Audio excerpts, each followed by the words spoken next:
हे नामस्मरण का करायचं, त्यात विज्ञान काय आहे. आपण विज्ञान युगामध्ये वावरतो, तेव्हा कुठलीही गोष्ट करत असताना चुकीची नाही करायची. आपल्याला ते माहिती पाहिजे आपण का करतोय.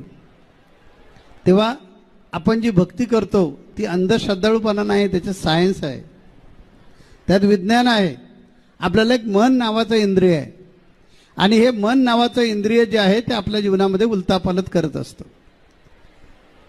सकाळपासून रात्री झोपेपर्यंत जे जे जे काय आपण निर्णय घेतो ते मनाप्रमाणे घेतो.